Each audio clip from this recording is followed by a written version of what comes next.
Hello students, welcome to Future Education. I am Arya Dubey and today in this video session we are going to discuss the chapter 10 of economics, that is banking. हम इस video में specifically multiple choice questions जो है आज उनको discuss करेंगे। तो start करते हैं सबसे पहले क्वेश्चन से। Dash is the apex institution in banking and financial structure in of the economy, यानी कि ऐसी कौन सी एपेक्स इंस्टीट्यूशन है इकोनॉमी में और बैंकिंग और फाइनेंशियल स्ट्रक्चर में जो इसको पूरी इकोनॉमी में रेगुलेट करता है। तो आप देखें, पहला हमें दिया commercial bank, central bank, government bank या फिर फॉरेन बैंक, है ना। एपेक्स इंस्टीट्यूशन का मतलब क्या होता है? वो इंस्टीट्यूशन यानी वो संस्था जो सबसे ज्यादा टॉप पे है किसी भी स्ट्रक्चर के सिस्टम के। और यहाँ पे हमें क्या बोला गया? बैंकिंग एंड फाइनेंशियल स्ट्रक्चर किसी भी कंट्री के। तो उसका एक ही जवाब होता है और वो होता है सेंट्रल बैंक, है ना। सेंट्रल बैंक जो होता है वो एट द टॉप होती है किसी भी मॉनेटरी और फाइनेंशियल स्ट्रक्चर के किसी भी इकोनॉमी में। वहीं पे बात करें कमर्शियल बैंक, तो कमर्शियल बैंक जो है वो सेंट्रल बैंक के अंदर ही रेगुलेट वर्क करते हैं और गवर्नमेंट बैंक्स भी सेम एक सेंट्रल बैंक के अंदर रेगुलेट करते हैं। और फॉरेन बैंक जो है वो भी कमर्शियल बैंक की कैटेगरी में ही आते हैं, यानी कि तीनों के तीनों जो है सेंट्रल बैंक के अंडर में ही आते हैं, सेंट्रल बैंक के लेजिस्लेशन के अंदर ही आते हैं। नेक्स्ट क्वेश्चन पे आते हैं, which of the following are the roles of a central bank? इनमें से कौन सा रोल जो है सेंट्रल बैंक के अंदर आता है? पहला, ऑर्गेनाइजेशन ऑफ बैंकिंग स्ट्रक्चर, यानी पूरे के पूरे बैंकिंग स्ट्रक्चर को ऑर्गेनाइज करना। रनिंग द बैंकिंग सेक्टर, यानी पूरे के पूरे बैंकिंग सिस्टम को चलाना। और third, regulation and development of banking system, यानी कि पूरे के पूरे बैंकिंग सिस्टम को रेगुलेट करना, कंट्रोल करना और उनका डेवलपमेंट करना। तो ये तीनों के तीनों जो फंक्शंस है, तीनों के तीनों ऑप्शंस है, ये तीनों आते हैं किसमें? सेंट्रल बैंक के रोल्स में। इसलिए इसका करेक्ट आंसर जो है वो हो जाएगा D, all of the above. Next है the reserve bank of India was established in. Reserve bank of India कब एस्टैब्लिश किया गया था? तो रिजर्व बैंक ऑफ इंडिया जो है वो 1 अप्रैल 1935 को एस्टैब्लिश किया गया था। तो यहाँ पे हमें ईयर दिए गए 1694, 1844, 1935 और 1969। तो ये डेट है, आपको ये डेट पता होनी चाहिए जो कि है 1935 में।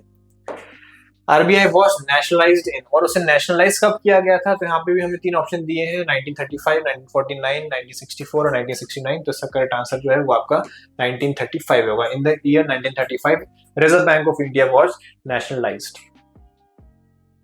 फिफ्थ है फिर आपका, which of the following is a function of RBI? इनमें से कौन सा एक फंक्शन है आरबीआई का? पहला, इन्वेस्टिंग फॉर पब्लिक वेलफेयर के लिए काम करना।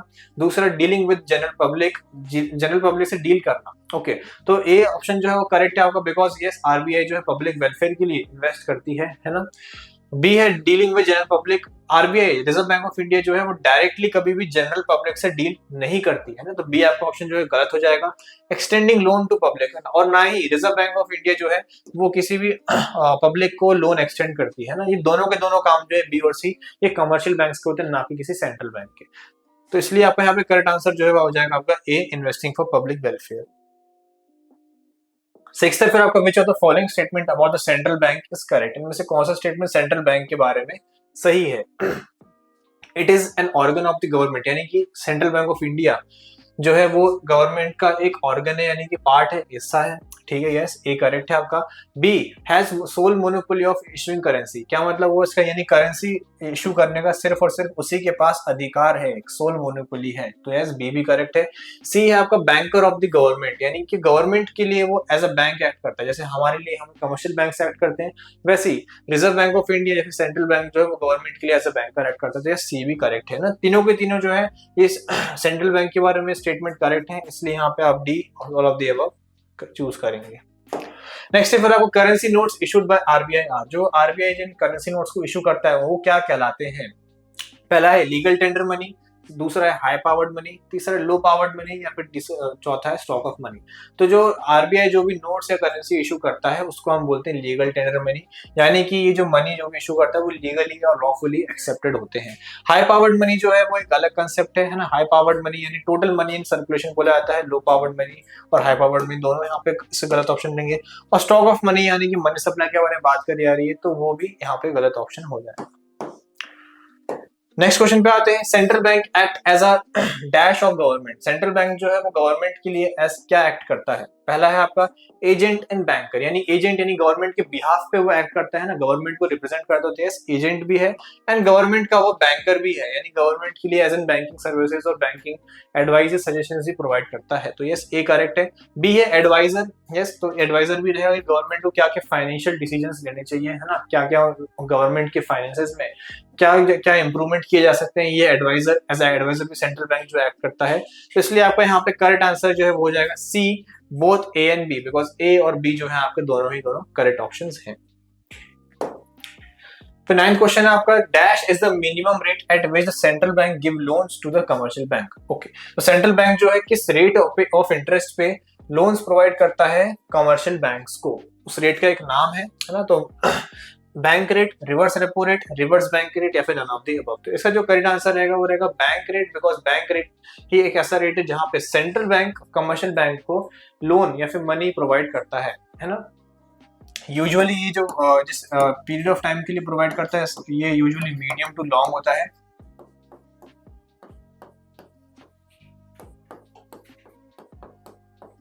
Medium to long period of time के लिए होता है। वहीं पे अगर हम बात करें रिवर्स रेपो रेट और रिवर्स बैंक रेट के, तो ये दोनों के दोनों में अलग होता है। रिवर्स रेपो रेट यानी जहां पे कमर्शियल बैंक से पैसा सेंट्रल बैंक बोरो करती है, वो भी एक शॉर्ट पीरियड ऑफ टाइम के लिए ना। अगर रेपो रेट, रेपो आपको वर्ड यहाँ पे देखने को मिलता है, तो समझ जाए शॉर्ट पीरियड ऑफ टाइम की बात करी जा रही है।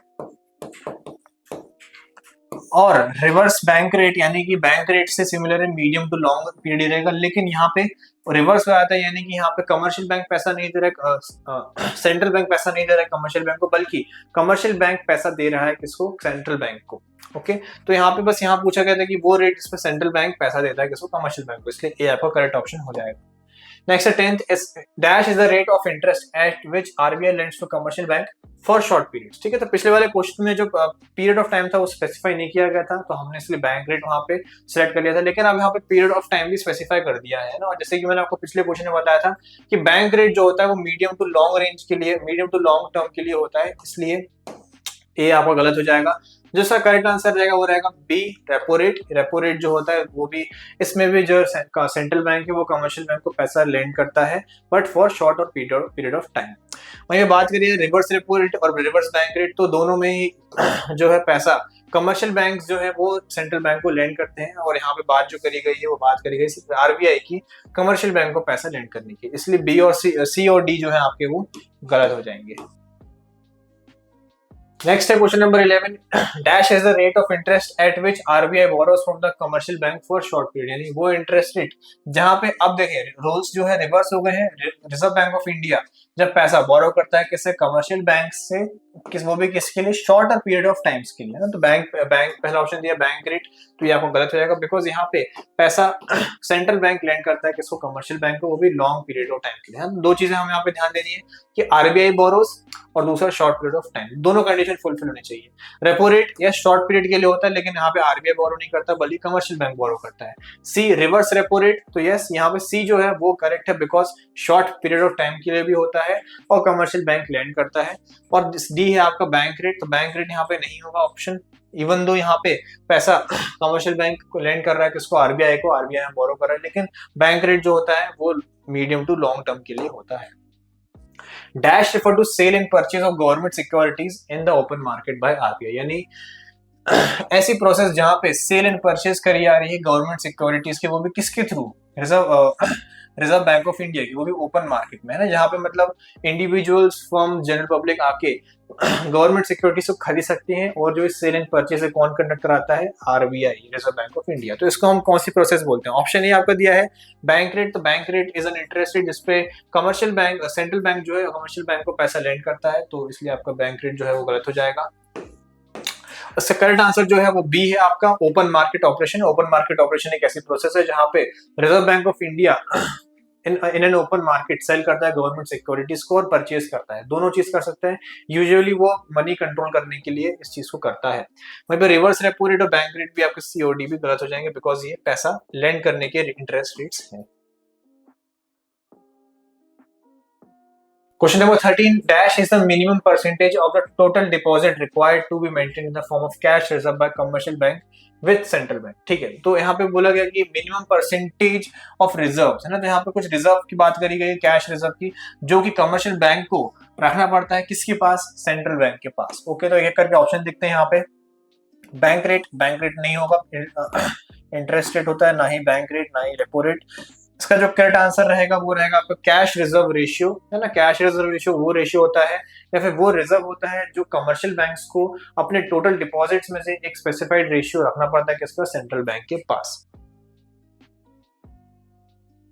Next, dash is the method of persuasion, request and advice to commercial bank from the central bank. यानी कि डैश एक ऐसा मेथड है जहां पे सेंट्रल बैंक परसुएशन, रिक्वेस्ट और एडवाइस ऐसी चीजें करता है किसके लिए, कमर्शियल बैंक्स को। क्यों करता है यूजुअली यहाँ पे बात करी गई मनी कंट्रोल करने के लिए। तो इस मेथड को हम क्या बोलते हैं, तो इसका जो नाम है वो रहेगा मॉरल सुएशन। ये एक क्वालिटेटिव मेथड होता है सेंट्रल बैंक के द्वारा कमर्शियल बैंक्स को कंट्रोल करने के लिए। फिर यहाँ पे दिया डायरेक्ट एक्शन, तो ये आप यहाँ बी जो है वो गलत ऑप्शन मिलेगा, बिकॉज ये कोई डायरेक्ट एक्शन नहीं होता ये, क्योंकि यहाँ मेथड आप देख सकते हैं परसुएशन, रिक्वेस्ट और एडवाइस रहता है, and it is usually not mandatory for commercial banks to follow. Credit control जो है वो भी नहीं होगा, क्रेडिट कंट्रोल में स्पेसिफिकली आरबीआई डायरेक्टिव्स इशू करता है कमर्शियल बैंक्स के लिए, जहां पे उसको किस सेक्टर ऑफ इकोनॉमी को पैसे देने हैं। ठीक है, तो इसलिए यहाँ पे से करेक्ट ऑप्शन जो रहेगा वो रहेगा B, moral suasion. Next question पे आते हैं, commercial banks are required to keep a certain percentage of their deposit with themselves. ठीक है, तो हमने अभी क्वेश्चन देखा था जहाँ पे कमर्शियल बैंक को एक सर्टेन परसेंटेज ऑफ डिपॉजिट्स को रखना पड़ता था सेंट्रल बैंक के पास, जिसको हमने क्या कहा था, उसको हमने कहा था कैश रिजर्व रेशियो। लेकिन एक ऐसा डिपॉजिट भी होता है जो उनको खुद के पास रखना पड़ता है in form of liquid assets, तो उसको हम क्या कहते हैं, bank rate, statutory minimum reserve, cash reserve ratio या फिर लिक्विडिटी रेशियो। तो इसमें कैश रिजर्व रेशियो और बैंक रेट आपका गलत ऑप्शन होगा। यहाँ पे करेक्ट ऑप्शन जो है वो रहेगा स्टैट्यूटरी मिनिमम रेशियो या फिर स्टैट्यूटरी लिक्विडिटी रेशियो, जहाँ पे कमर्शियल बैंक्स को लिक्विड एसेट्स के फॉर्म में अपने पास डिपॉजिट रखने पड़ते हैं एक परसेंटेज में। ओके, सो आई होप आपको ये क्वेश्चंस जो मैंने इस वीडियो में डिस्कस करे आपको समझ में आए होंगे। अगर आपको इन क्वेश्चंस के रिगार्डिंग कोई भी डाउट होता है तो आप कमेंट सेक्शन में अपना डाउट पूछ सकते हैं। ऑल्सो मैंने इसी फॉर्मेट में बाकी चैप्टर्स को भी कवर किया है, तो आप चैनल पे जाके प्लेलिस्ट चेक कर सकते हैं। And also download the Fupy education app today and don't forget to like, share and subscribe. Thank you.